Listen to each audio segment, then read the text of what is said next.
28 फरवरी 2026 की सुबह ईरान और व्यापक मध्य पूर्व के इतिहास में एक अमिट तारीख के रूप में दर्ज हो गई है, जब ईरान के सर्वोच्च नेता अयातुल्ला अली खामनेई की एक नियोजित और सटीक संयुक्त सैन्य अभियान में हत्या कर दी गई। लगभग 37 वर्षों तक ईरान की सत्ता के शीर्ष पर रहने वाले खामनेई न केवल एक राजनीतिक प्रमुख थे, बल्कि वह विलायत के फकीह, इस्लामी न्यायविद का शासन के सिद्धांत के जीवित प्रतीक और एक्सेस ऑफ रेसिस्टेंस, प्रतिरोध की धुरी के मुख्य वास्तुकार भी थे।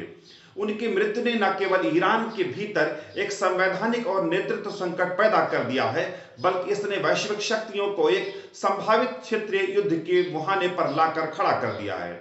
यह रिपोर्ट अली खामनेई के प्रारंभिक जीवन, उनके सत्ता में उत्थान, उनकी रणनीतिक नीतियों और अंततः उस सैन्य अभियान का विस्तृत विश्लेषण प्रस्तुत करती है जिसने उनके शासन का अंत कर दिया था।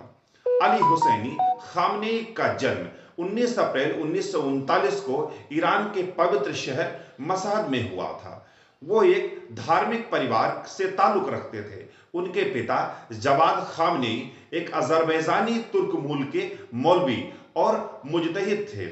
उनकी मां खदीजे मिर्दामादी फारसी मूल की थी। 8 भाई बहनों में दूसरे स्थान पर रहे अली खामनेई का बचपन अत्यधिक सादगी और धार्मिक अनुशासन में बीता।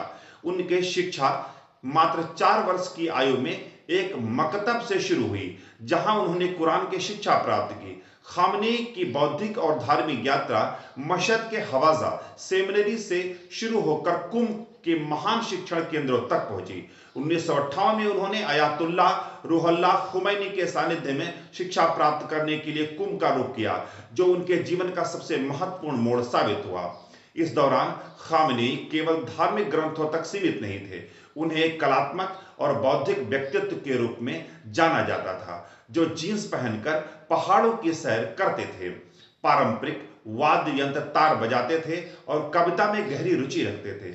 हालांकि खुमैनी के क्रांतिकारी विचारों ने उन्हें जल्द ही शाह मोहम्मद रजा पहलवी के शासन के विरुद्ध सक्रिय कर दिया।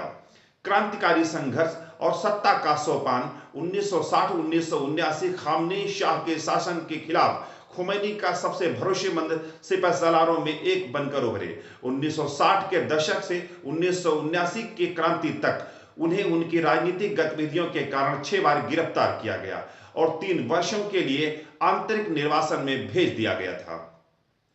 1979 में जब इस्लामी क्रांति सफल हुई तो खामनेई को नई सरकार में महत्वपूर्ण जिम्मेदारियां सौंप दी गईं। उन्हें रक्षा उप मंत्री नियुक्त किया गया और उन्होंने Islamic revolutionary guards corps IRGC के गठन में केंद्रीय भूमिका निभाई।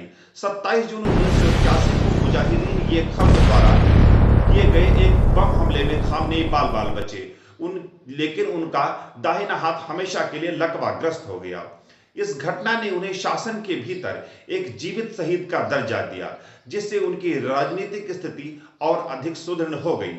1981 में राष्ट्रपति मोहम्मद अली रजई की हत्या के बाद खामनेई को ईरान का तीसरा राष्ट्रपति भी चुन लिया गया। 1989 में अयातुल्ला खुमैनी की मृत्यु के बाद अली खामनेई को नया सर्वोच्च नेता चुना गया। हालांकि उस समय उनकी धार्मिक रैंक अयातुल्ला के स्तर की नहीं थी, लेकिन राजनीतिक आवश्यकता और खुमैनी की कथित पसंद के आधार पर संविधान में संशोधन करके उन्हें इस पद पर आसीन किया गया। सर्वोच्च नेता के रूप में उनके 37 वर्ष के शासन ने ईरान को एक आधुनिक धर्मतंत्र में बदल दिया, जहां सेना, न्यायपालिका और अर्थव्यवस्था पर उनका पूर्ण नियंत्रण था। खामनेई का सबसे महत्वपूर्ण रणनीतिक योगदान ईरान के क्षेत्रीय प्रभाव का विस्तार था। उन्होंने प्रतिरोध की धुरी नामक एक नेटवर्क का निर्माण किया, जिसमें लेबनान में हिजबुल्लाह, गाजा में हमास, यमन में हूतियों और इराक में शिया मिलिशिया शामिल थे। इस नेटवर्क का उद्देश्य ईरान के लिए रणनीतिक गहराई प्रदान करना और इजराइल तथा अमेरिकी हितों को चुनौती देना भी था।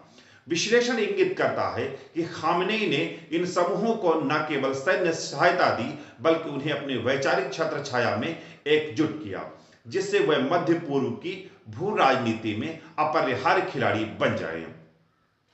परमाणु महत्वाकांक्षाएं और अंतरराष्ट्रीय गतिरोध खामनेई के नेतृत्व में ईरान ने एक व्यापक परमाणु कार्यक्रम विकसित किया जिससे वो नागरिक उद्देश्यों के लिए बताता रहा, लेकिन वैश्विक शक्तियों ने इसे परमाणु हथियार बनाने की दिशा में एक कदम माना।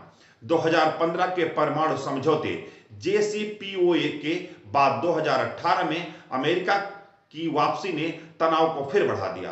खामनेई ने लगातार पश्चिमी देशों के साथ वार्ता को निरर्थक बताया और यूरेनियम संवर्धन जारी रखने पर जोर दिया। 2026 की शुरुआत तक खुफिया रिपोर्टों के अनुसार ईरान के पास हफ्तों के भीतर परमाणु हथियार की आवश्यकता सामग्री तैयार करने की क्षमता थी। खामनेई शासन घरेलू स्तर पर कड़े नियंत्रण और विरोध के क्रूर दमन के लिए जाना जाता था। 2009 के ग्रीन मूवमेंट, 2022 के महिला जीवन स्वतंत्रता आंदोलन और जनवरी 2026 के हालिया विद्रोहों को IRGC और बासिज बलों के माध्यम से कुचल दिया गया। जनवरी 2026 के विरोध प्रदर्शनों की जड़ें आर्थिक बदहाली में थी। 60% मुद्रास्फीति और गिरती मुद्रा रियाल ने जनता को सड़कों पर ला दिया था। खामनेई ने प्रदर्शनकारियों को दंगाई करार दिया और अंतरराष्ट्रीय शटडाउन के माध्यम से सूचना के प्रवाह तंत्र को बिल्कुल रोक दिया गया। धन्यवाद।